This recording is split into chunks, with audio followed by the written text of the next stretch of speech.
चित्कालिन्दी तटविपिनसङ्गीतकवरो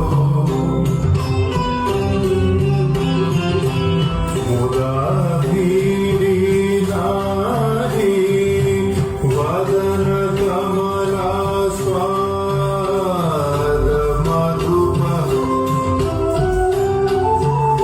বিখ্যাত ওডিসি ডান্সার এবং হরিদেবপুর নৃত্যাঞ্জলির কর্ণধার বিজয় দেব সঙ্গীত শিল্পীকে রক্ষা করার জন্য সরকার এবং নিজের সংস্থার কাছে একটি আবেদন করার সঙ্গে সঙ্গে সাংস্কৃতিক অনুষ্ঠান আয়োজিত করার স্পন্সরশিপের জন্য আগে আসার আহ্বান জানালেন। আমাদের চ্যানেলকে একটি সাক্ষাতে উনি কি বললেন আজকে আমরা পেয়ে গেছি বিজয় দেব, ক্লাসিক্যাল ওডিসি ডান্সার আর হরিদেবপুর নৃত্যাঞ্জলির কর্ণধার। দেববাবু, আমাদের চ্যানেলে আপনার স্বাগত। আপনাদের সকলকে স্বাগত।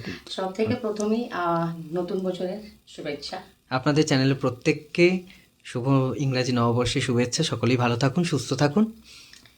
দেববাবু, আপনি 11 বছর ধরে হরিদেবপুর নৃত্যাঞ্জলিকে নিয়ে পথ চলা, কি অভিজ্ঞতা আপনার হলো এই 11 বছরে? আমাদের দর্শকের সঙ্গে একটু শেয়ার করুন। 11 বছর ধরে আমার হরিদেবপুর নৃত্যাঞ্জলি চলছে। এর মধ্যে তো নানান রকম উত্থান পাতান সবই ছিল। যেমন প্রথম থেকে তো আমার এরকমভাবে স্কুল করবো ভাবিনি কখনো, শেখার মধ্যে একটা ছিল। তো তারপর আস্তে আস্তে যখন এক এক জানতে শুরু করলো, তারা যখন শেখার জন্য আমার কাছে মনে হলো যে আমি হয়তো শেখাতে পারবো। প্রথম একটু তো অবশ্যই শেখাতে গিয়ে ভয় লাগতো যে কি শেখাতে পারবো কি না। তারপর আস্তে আস্তে যখন দেখলাম যে না, আমার গুরুর আশীর্বাদে যেগুলো শিখিয়েছে সেগুলো আস্তে আস্তে যখন তাদেরকে দিতে শুরু করলাম, তো তখন থেকে আস্তে আস্তে চললো। এবং সেখানে অনেক রকম মানুষের অভিজ্ঞতা, অনেক রকম স্টুডেন্টদের সাথে, মানে সবাইকে বিভিন্ন ধরনের মানুষজনের সাথে, ছাত্রছাত্রীর সাথে আলাপ পরিচয়, তাদের তৈরি করার যে রাস্তা, সেটা অনেকটা বেশ একটা অভিজ্ঞতা নিয়ে চলা আর কি 11 বছরে। আপনি দেখা যায় যে নতুন নতুন ক্রিয়েটিভিটিকে আপনি আপনার প্রেজেন্টেশনে দেখানোর চেষ্টা করেন।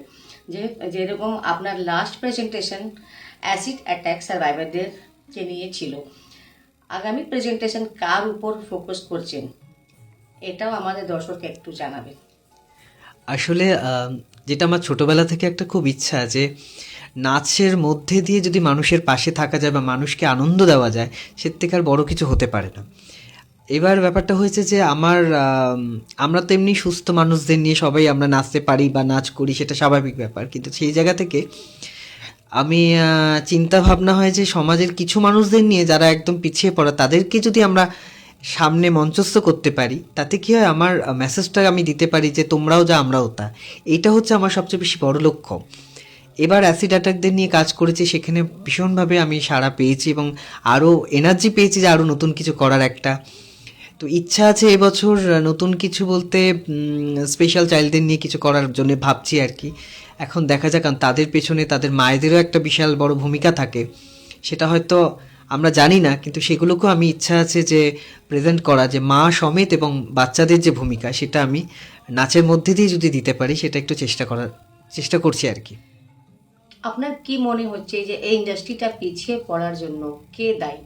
বা হয়তো রাজ্য সরকার বা মানে সরকার কিছু সাপোর্ট, যত মাত্রায় সাপোর্ট করার দরকার ছিল, সরকার তরফ থেকে কিছু সাপোর্ট পাচ্ছে না এই শিল্পীরা। তারপরে হয়তো স্পন্সরশিপেরও অভাব আছে, হয়তো আরও কিছু কারণ হতে পারে। আপনার কি মতামত এই শিল্পীটা যে পিছিয়ে দিকে যাচ্ছে, আপনার কি মনে হচ্ছে এটা? দেখুন, এখনকার যেটা সবচেয়ে আমাদের, মানে আমরা যেটা ফেস করি প্রোগ্রামটা করতে গিয়ে, যে আমাদের আর্থিক খুব অভাব পড়ে যায়। স্পন্সরশিপটা আমরা কোনোভাবে, এবার অনেক আমাদের মতন অনেক ছোট নামি দামি স্কুল আছে যারা মানে কাজ করার অনেক প্রতিভা রয়েছে বা অনেক কিছু করতে চায়, কিন্তু তারা শুধু একমাত্র মানে ফাইন্যান্সিয়াল প্রবলেমে তারা করতে পারে না। এরকম আমাদের অনেক অনুষ্ঠান প্রায় বন্ধের পথে রয়েছে। আমাদের ভালো ভালো স্ক্রিপ্ট রয়েছে যেগুলো আমরা কাজ করতে পারি না, যে প্রোডাকশনের যে দরকার অর্থে, সেটা কিন্তু আমরা পাই না। তো আমি সকলের কাছে রিকোয়েস্ট করব, সকল শুভানুধ্যায়ীর কাছে সমাজের রিকোয়েস্ট করব যে তারা যদি একটু এই শিল্পীদের প্রতি, যেমন গভর্নমেন্ট অনেক রকম সাহায্য করছেন, সেরকমই যদি প্রাইভেটের বা ছোটোখাটো আমাদের স্কুল যারা আছে তারা যদি আমরা গিয়ে তাদের কাছে একটু সহযোগিতা পাই, তাহলে হয়তো আমাদের ছোট ছোট অনেক প্রতিভা আছে যারা নতুন অনেক কাজ করতে পারি, সেগুলো হয়তো আমরা করতে পারবো।